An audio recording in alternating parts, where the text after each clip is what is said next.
यो चाहिँ म बिहानखेरि चाहिँ म दुध उमाल्दै थिएँ। मेरो बाबु चाहिँ बिहानै उठिहाल्छ के, बिहानै भोग मानेर बिहानै उठिहाल्छ। उसको लागि चाहिँ अब दुध तताएर उसलाई दिनु छ। अनि दुध पनि उम्लिँदैछ, कति ढिलो उम्लिँदैछ दुध पनि। दुध उमालेर चाहिँ मेरो छोरालाई हर्लिक्ससँग चाहिँ डिटो खाइदिन्न कि उसले, हर्लिक्स हालेर चाहिँ मेरो छोरालाई म खुवाउँदैछु। अनि खानै मानिराखेन कि उसले, मैले चाहिँ कति मिठो छ भनेर चाहिँ उसलाई खुवाउँदैछु क्या। कस्तो जिद्दी छ के, भनेको बेला खानै नखाइदिने। उतिकोमा चाहिँ मम्मी चाहिँ आउनुभयो, मम्मी चाहिँ भन्दै हुनुहुन्छ कि म चाहिँ च्याउ खोज्न जान्छु, तिमी खाना बनाउनु भनेर।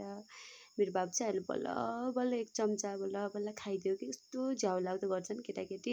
उतिकोमा चाहिँ मेरो छोरा चाहिँ पिर्जेन चाहिँ मेरो दाइको छोरा हो। उतिकोमा चाहिँ ऊ चाहिँ कस्तो स्कुल नजाने भनिरहेको थियो। अनि मेरो बाबु चाहिँ उतिकैमा आएर चाहिँ प्यास लाग्यो अरे उसलाई।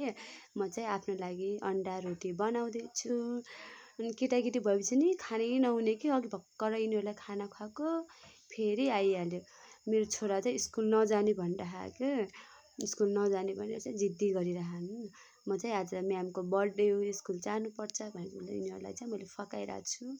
उतिकोमा चाहिँ मेरो सानो छोरा आएर चाहिँ जिद्दी गरिरहेछ कि मलाई समात्छु भनेर। यिनीहरूलाई सताउनु पर्नेछ, ढिलो भइरहेछ फेरि मलाई, अरू कामहरू पनि गर्नेछ। दुईवटा चाहिँ हल्ला गरिरहनु। उसले भन्छ आज बिदा, उसले भनिरहेको छ आज स्कुल जाने हो। ऊ चाहिँ चकचक गरिरह, उसलाई चाहिँ स्कुल जान मन छ। अर्को चाहिँ मेरो छोरालाई चाहिँ स्कुल जाने मन छैन कि त्यसलाई।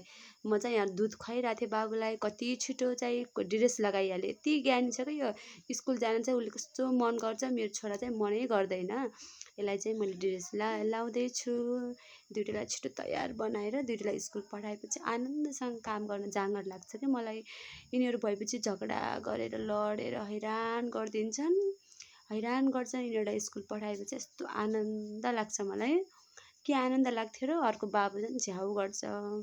दुइटालाई चाहिँ मैले सताएर चाहिँ मेरो दुइटा छोराहरूलाई अब म यति राम्रो बनाएर चाहिँ स्कुल छोडेर आउँछु। एउटाले चाहिँ भनिरहेको कि मलाई सेन्ट लगाइदिनु भनेर चाहिँ कस्तो तलबर गरिरहेको। दुइटालाई चाहिँ मैले सताएर चाहिँ अब यिनीहरूलाई म रेडी पारेको छु।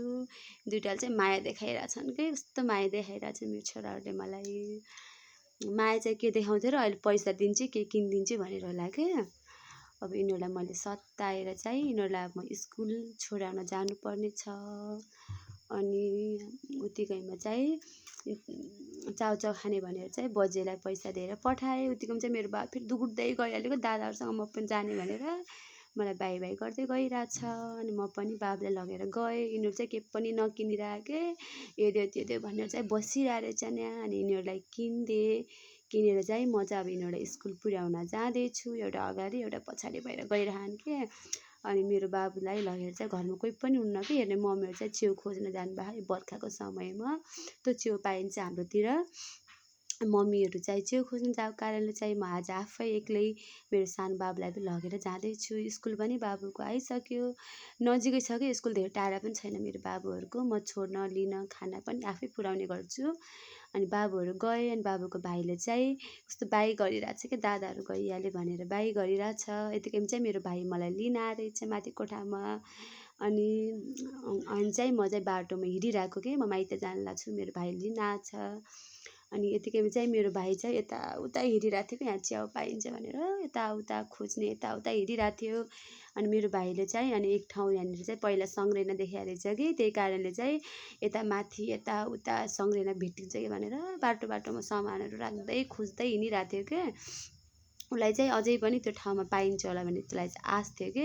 हिँड्दै गरिरहेको थियौँ, बाटोको सिधै तलतिर चाहिँ एकै ठाउँमा कति धेरै त्यो कोपिला कि, कस्तो हेर्दै पनि कस्तो राम्रो लाग्ने च्याउहरू चाहिँ एकै ठाउँमा यति धेरै भेटाएर चाहिँ यति खुसी भइरहेको थियो कि। यो यस्तो राम्रो थियो च्याउ पनि एकै ठाउँमा, हेर्नु न यति धेरै कि, यति राम्रो च्याउहरू चाहिँ उसले एकै ठाउँमा कति धेरै च्याउहरू भेटाएर चाहिँ कति खुसी भइरहेको थियो कि। पहिला पनि भन्दै थियो, दिदी मैले यति धेरै च्याउ भेटाएपछि चाहिँ म त कति भाग्यमानी हुन्थ्यो होला, म त यति खुसी हुन्थ्यो होला भनिरहेको थियो कि। उतिकोमा चाहिँ अहिले कति धेरै च्याउ भेटायो कि, यस्तो राम्रो च्याउहरू छ हेर्नु न।